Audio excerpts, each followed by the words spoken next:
Assalamualaikum warahmatullahi wabarakatuh. Selamat datang di channel Suro Bajo. Kali ini aku akan membagikan pengalaman horor ketika aku dicegat kuntilanak penunggu kuburan angker.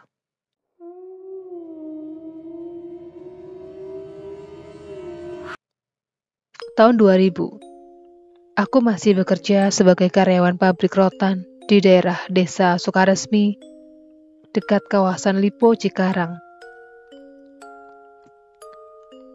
Di waktu pagi hingga sore hari, statusku adalah karyawan pabrik.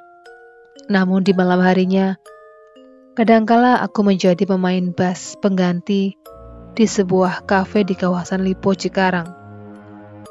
Sebenarnya jarak dari mes atau asrama pabrik ke kafe tempat aku bekerja cukup dekat, mungkin sekitar 1 kilometer. Namun aku harus melewati kuburan dulu, kemudian melewati perkampungan dan naik tembok kawasan Lipo, barulah aku sampai ke kafe. Tapi karena malas, aku lebih sering lewat jalan aspal yang rutenya memutar dan lebih jauh dengan bantuan ojek. Suatu malam, aku mendapat panggilan untuk menjadi pemain pengganti di kafe tempatku bekerja. Seperti biasa, aku kontak tukang ojek langganan untuk menjemput dan mengantarku ke kafe itu. Jam 9 malam, acara pun dimulai. Setelah 2 kali bright time, acara pun selesai di jam 1:30 dini hari. Setelah mendapatkan bayaran dan mendapat bagian uang saweran, aku pun bersiap untuk pulang. Musisi yang lain sempat menawari tumpangan sepeda motor untukku, tetapi aku tolak.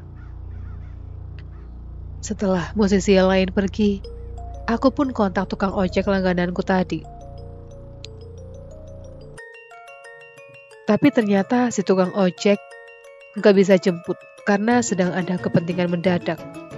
Sekarang, aku hanya ada 2 pilihan. Pulang jalan kaki berputar yang jauh tak terhingga, mungkin sekitar 5 kiloan, atau pulang lewat jalan yang dekat, tapi melewati rute yang seram. Aku nyalakan sebatang rokok dulu sambil menimang-nimang. Dan akhirnya, kuputuskan pulang jalan kaki, melewati rute seram. Aku nekat. Aku jalan menyusuri trotoar yang di sebelah kanannya ada lapangan golf. Kemudian aku melewati jalan setapak di pinggir tembok pembatas kawasan Lipo. Kondisinya sangat gelap kala itu. Kemudian, aku mulai menaiki tembok pembatas kawasan. Di situ sudah ada tangga dari bambu untuk akses penduduk setempat. Turun dari tembok, aku menyusuri perkampungan penduduk lokal yang tersisa. Mungkin rumah penduduk asli yang dulunya tidak kena gusur. Rumah-rumah penduduk di sana juga suasananya mirip-mirip yang digambarkan di sandiwara radio Mak Lampir. Walaupun terletak di dekat kawasan pabrik modern, tapi model-model rumahnya masih agak tertinggal. Ada yang dindingnya dari papan, dan ada juga yang dinding rumahnya masih menggunakan bilik bambu. Aku pun berjalan sambil tengok-tengok mengawasi keadaan sekitar. Kampung orang, apa kampung siluman? Sepi bener, gumamku dalam hati. Aku terus berjalan sembari menggendong gitar bass yang ditaruh di dalam tas, menyusuri jalan tanah. Sambil menghisap sebatang rokok untuk mengusir kesunyian.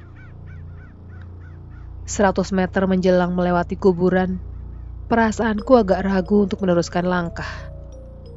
Terus, apa putar balik ya? Pikirku.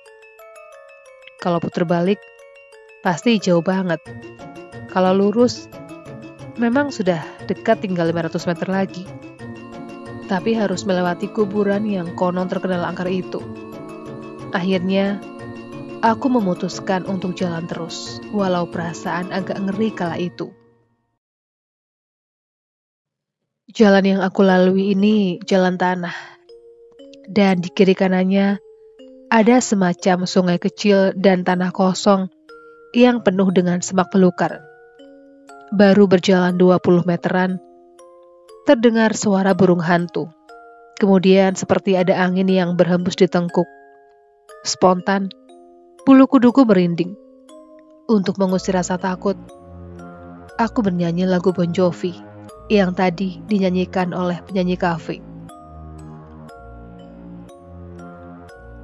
10 meter menjelang melewati depan kuburan, tiba-tiba tercium bau bangkai. Aku hanya bisa berkata dalam hati, "Bah, kuntilanak jantan mau nongol nih."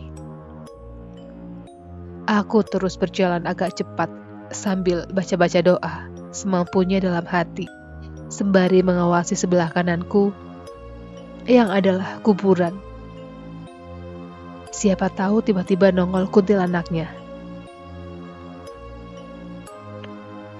Tepat memasuki wilayah depan kuburan, aku berjalan semakin cepat. Aku kadang memandang lurus ke depan, kadang juga menengok ke kanan. Kala itu, bau bangkai tercium semakin menyengat. Dan tepat di depan kuburan, tiba-tiba ada suara perempuan yang asalnya dari samping kiriku. "Mas?"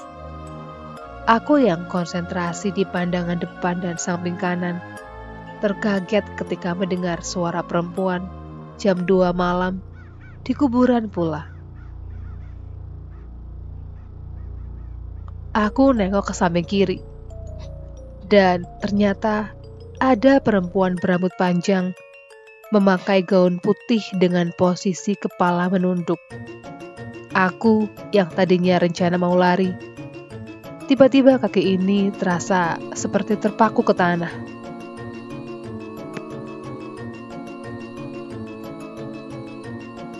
Ingin rasanya mulut ini berteriak, tapi terkunci.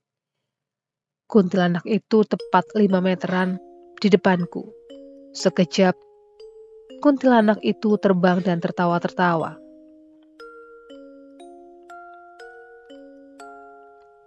Entah kenapa tiba-tiba aku bisa melompat dan lari sekencangnya sambil tangan kiriku memegang tas gitar bass. Aku terus berlari dan tidak berani menengok ke belakang.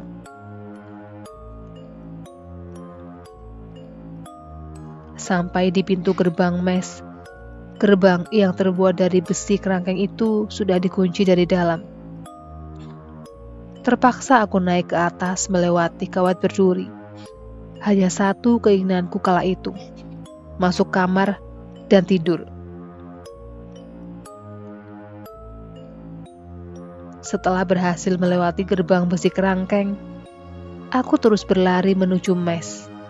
Dari gerbang menuju mes, masih harus melewati lorong selebar 2 meteran sepanjang 30 meter.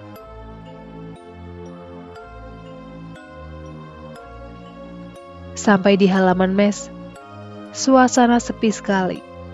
Aku jalan pelan-pelan sambil sesekali menengok ke arah kuburan tempat kuntilanak tadi. Setelah buka pintu mes, aku langsung masuk kamar. Nafasku masih ngos-ngosan dan tak sadar keringatku bercucuran. Alhamdulillah, selamat sampai di mes. Dan sejak saat itu, kalau dapat job main ke kafe, aku tidak berani lagi melewati kuburan itu. Sampai sekarang kadang aku juga heran, kenapa waktu itu aku berani lewat sana. Jam 2 malam, berjalan sendirian, melewati kuburan angker. Demikianlah pengalamanku ketika aku melewati kuburan angker. Aku dihadang oleh kuntilanak. Sekian dulu video kali ini. Jumpa lagi di video berikutnya. Assalamualaikum warahmatullahi wabarakatuh.